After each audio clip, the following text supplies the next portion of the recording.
কাল রাতে একটু চটপাটা খেতে ইচ্ছে করছিল, তাই জন্য ফ্রিজে থাকা ভেটকি মাছ দিয়ে বানিয়ে নিলাম চিলি ফিশ।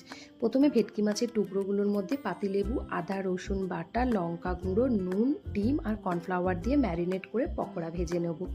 তারপরে একটা সস তৈরি করে নিয়েছি। তার জন্য টমেটো, সয়া ভিনিগার আর চিলি সস একসাথে মিক্সড করে নিয়েছি। এই চিলি ফিশ কিন্তু খেতে আমার দারুণ লাগে। আমি কিন্তু চাউমিন, রাইস বা পরোটা, লুচির সাথেও খেয়ে থাকি। এছাড়া আমার চিলি চিকেনের মতো চিলি এগও খেতে ভালো লাগে। তোমাদের সাথেও সেই রেসিপিটাও একদিন শেয়ার করব। এরপরে আমি পকোড়াগুলো ভাজা হয়ে গেছে, এর সসটাও তৈরি হয়ে গেছে।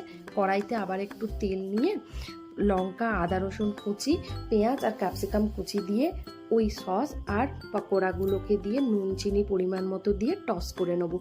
আমি কিন্তু এতে কোনো এক্সট্রা করে জল অ্যাড করব না, জাস্ট ফিশ পকোড়াগুলো এতে টস হবে। এতে কিন্তু খেতে লাগে দারুণ। তোমাদের কার কার চিলি ফিশ ভালো লাগে অবশ্যই আমাকে জানাবে।